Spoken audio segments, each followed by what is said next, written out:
બનાસકાંઠા જિલ્લાના પાલનપુર હાઈવે પર આવેલા બ્લિસ બાર સ્પા સેન્ટરમાં ગેરકાયદેસર પ્રવૃત્તિઓ ઝડપાઈ છે. સ્પેશિયલ ઓપરેશન ગ્રુપ એટલે કે એસઓજી અને લોકલ ક્રાઇમ બ્રાન્ચ દ્વારા દરોડો પાડી થાઇલેન્ડની 5 યુવતીઓ સહિત કુલ 7 લોકોની અટકાયત કરવામાં આવી છે.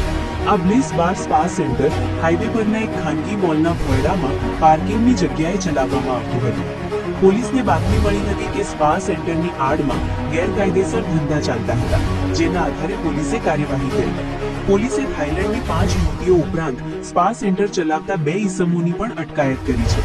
આ સ્પા સેન્ટર મુંબઈ, ડીસા, પાલનપુર અને ઉનાવાના ઈસમો દ્વારા સંચાલિત કરવામાં આવતું હતું. અટકાયત કરાયેલી થાઇલેન્ડની યુવતીઓને નારી સંરક્ષણ કેન્દ્રમાં મોકલવાની કાર્યવાહી હાથ ધરવામાં આવશે. આ મામલે વધુ તપાસ ચાલી રહી છે.